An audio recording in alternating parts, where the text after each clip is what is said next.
Ray, thank you so much for doing this. Obviously, a very exciting time of year. What's it like as a broadcaster this time of year?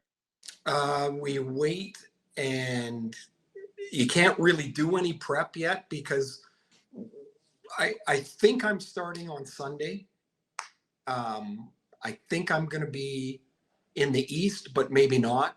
So like you can't really like jump full headlong into everything. So it's kind of like looking at a test, but you don't know really what the material is yet. And it's like same as you guys, right? Like it's the best. It's like we all grind through the regular season and whatever we're doing if we're part of covering the league, and then you just look for April because whatever's happened prior has all been good and the regular season's been awesome.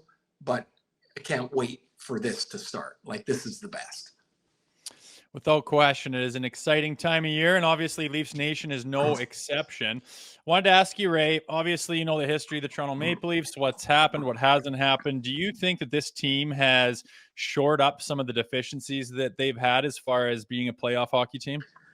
I do kind of, sort of, like they look different to me. They look like they play different. They look like their mindset is a little different. And I would say that in a positive, like in a positive form. Like if we're talking about the playoffs, if you look at the teams that win always defend well.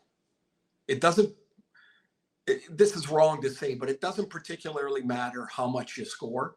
Obviously you have to score, right? Like you can't win if you don't, but if you can't defend, if you can't stand up to the grind of what a playoff series really is, then eventually that scoring goes away. And the best example I can give is this, is like when you play in the regular season, and I think this is why the playoffs are so different. When you play in the regular season, like you can be in a slump as a player or a team, and then the schedule delivers you some team playing 5 games in 7 days, or a team that doesn't have a very good penalty kill, and you can, oh, there it is, man, you break out of it. But in the series, you see the same guy across from you every face-off, and if it's a bad matchup for you, you got to figure out how to try and be effective in that. There is no weak team coming in. There is no banged up team that's been traveling all over the place. It's the guy across from you. And that's for every player. And I think that's why I say I like a little bit more of what Toronto has tried to do. And that's to get a little harder, a little more firm, a little bigger. I don't think there's any other way around it. Like every team that wins has a defense full of monsters that are giant, and a puck mover in there somewhere, and then they're just relentless. And I think they've tried to do that. Naturally, there's a lot of pressure on. We know the cast of characters by now in this market. I can't believe it's 8 straight years making the Stanley Cup playoffs in the Austin Matthews era. But who do you think is facing the most pressure out of the big boys or anybody on this roster right now? Well, most pressure will undoubtedly be the guy that's standing in the net, whoever that might be. And I would always be a little leery of, if you don't know who it's going to be, that team worries me a little bit. Except then I think all the way back to last year, and the guy that that turned out to be a rock was their third goalie. Aiden Hill was the third goalie that Vegas used. It's just crazy. You're like, how could that? They had no plan that this was going to be the guy, except he was the guy. And so I do think the pressure on the goalie is always immense. And given the way that you have to win in the playoffs, you can't give up a leaky one per night. It just doesn't work that way. You can outscore it in the in the season. As far as in the playoffs, I mean I'll say the big 5, because it's the forwards and Riley, and like they all have to play. Like, of course, the pressure's all. It's nice you have depth. You need it. You can't win without it. But if your depth's good and your big boys aren't, you lose anyway, right? Like the big boys have to play. So I would say if I were to pick one guy, I would say Marner, probably, because I think there's such great possibilities, but he really has to have a good playoff. If they're going to go anywhere, they all do, but he really has to.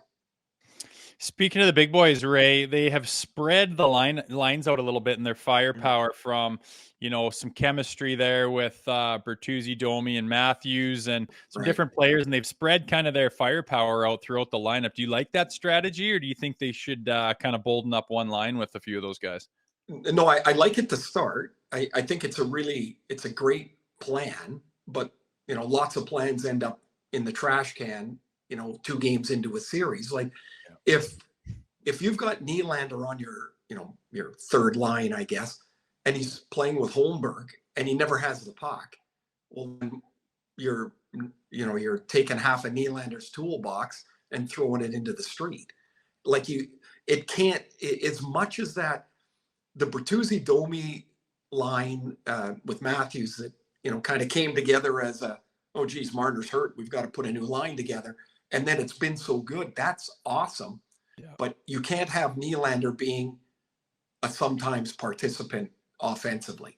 Like, he's too important. And so I think in theory it's a good idea.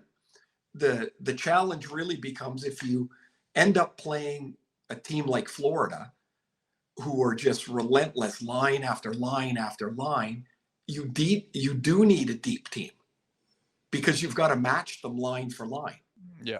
And so I do think this will be a really interesting series for Sheldon Keefe because it's going to be what he sees, but what his gut tells him. Like, yes, I can go longer with that line. No, I can't go longer than that line with that line. It's a lot like Jim Montgomery's doing in Boston right now. Like, if you look last year, they, outside of the injuries that made them change, they rode the same 12 forwards in the same 12 places all year. And that has not been the case this year. And I feel like the coaches that have to do that, it's their gut, their sense that really makes them important in a series. Ray, it's funny you bring that up, and it's great to ask you. Somebody who scored so many goals in the NHL, was a really, really great NHLer. Like, did you like it when your coach is changing lines? Like, we talk about this like every show. It's like every game there's a new line. Did you like different line combinations? You like staying with the same guys? It depends on how it was going. Like, some games sometimes you couldn't wait to get away from your wingers, and they probably couldn't wait to get away from me. Like, if it just doesn't work, you need a change. I did not like, though, the constant shuffling. I don't know. I just felt more comfortable when I kind of had a better sense of who I was going on the ice with. Game after game, that you start to develop a little, like, kind of like a second feel to where they might be in a particular play. But I do think the players today are probably more likely to be adaptable to that, because players today play left wing, they play right wing. They move around way more. The centers are pretty much, you're in the middle and that's it. But it doesn't seem to be as needed to be predictable now as it used to be. But I would think if everybody had their way, they would want regular line mates for sure. Mm. If you were coaching the Maple Leafs, Ray, and it's day one of the playoffs, right before, you start the postseason, what would be your message to this Toronto Maple Leafs team? Say 3 keys that you think you need to hammer home that they must do to have success. I would say, number one, whatever's happened or before today does not matter. I do not care if we haven't got out of the first round once in the last decade, like the one time. I don't care. It doesn't matter. This is this team. We are different. That would be the first thing. The second thing is, I would say, no team ever wins when they're timid. Let's play forward. Let's forecheck. Let's attack smartly. Let's make sure that we play on our toes and try and push somebody else on their heels. And the third thing would be, when we get punched in the face, like, not physically, but like when our team gets punched in the face, let's take a breath. There's going to be lots of that in every series. We are resilient. Let's be resilient.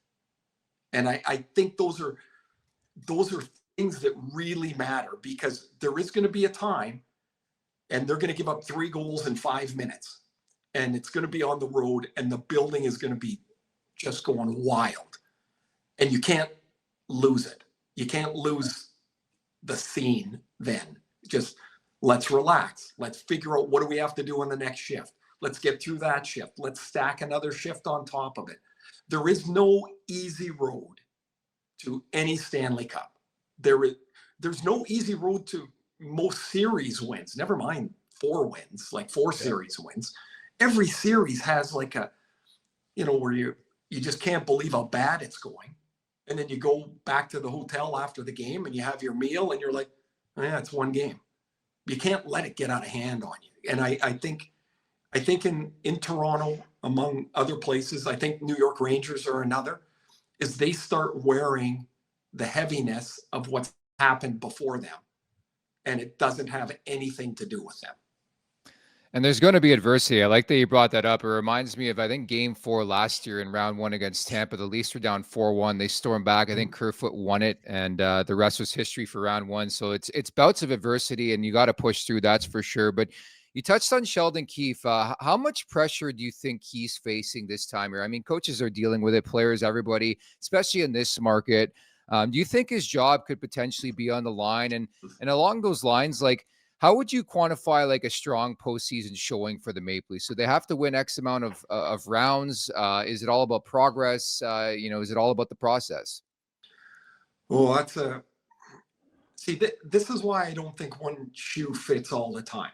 So if the Leafs are to get out of their division, they've got to beat Boston, most likely, and Florida. I think Florida is the best team in the East. I think top to bottom, built for the playoffs, good goaltending. Like, what if you play one hell of a series and lose?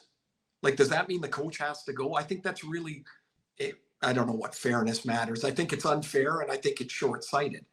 I do think you have to take a look at the body of work and say, is this team getting better? Is this team different? Are we growing in a way that we think we can move on to next year and carry some positive momentum? Like, they've been dancing around a salary cap forever. It's got nothing to do with the coach.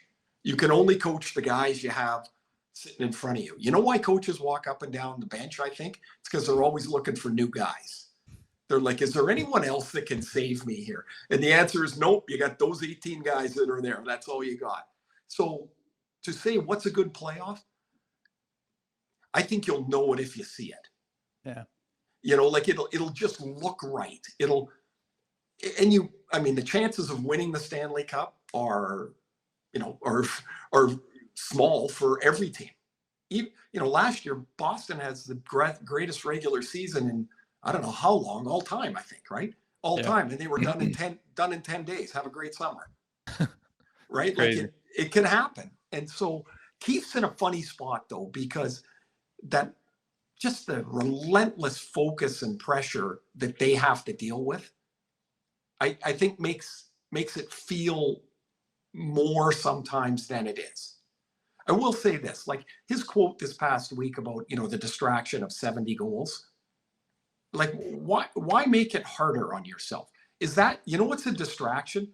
Going into Edmonton last night and losing 9-2. That sucks. That's a distraction. Like, this is a great thing. And if the fans want to chant 70, 70, 70, good. Have some fun. Like, why does it have to be so screwed down, knuckle grinding time all the time? This is an amazing thing. And it's not like you're going to play him 52 minutes a night. He's going to play 20 minutes, and every power play, you're going to get him out there. Oh, yeah, that's what you do anyway. Yeah. So, like, I sometimes think, like, the pressure gets to coaches in pressure markets. And it must be hard to shut it all out, but he has to. What the press thinks he should do on defense does not matter. It matters what he thinks with his coaches is their best 6. Who's their best goalie? What are our tactics? The noise, the rest of it, it does matter. It shouldn't matter, but it can't matter. Mm-hmm. Agreed. Ray, this time of the season is an odd time, and we're starting to see this generation do a lot more with load management and resting guys. And I have my thoughts on it, but coming from your era and all the hockey you've watched over the years, what is your thought process on this whole load management issue? Too much time is no good. It just, in theory, right? Doesn't it sound great? Oh, you can get 5 days off. You can have a couple of hard practices and be ready to go. Somewhere in there, most guys lose. I don't know if it's a sharpness or a timing, or like if you play Thursday, if the season ends Thursday, but say you play Thursday and you haven't played since Sunday. So it's Sunday, Thursday, and now you're not going to play till Sunday to start the playoffs. I wouldn't want that day off, that Thursday. I'd want to play. Yeah. And I do think there is a continuity of both body and mind in the rhythm of the season. It's awesome to get a couple of days where you don't even have to come to the rink. That would be great. But anything too much, I don't like it. I don't like it. I don't think it's beneficial to healthy players. If a guy's nicked up and you need the time, great.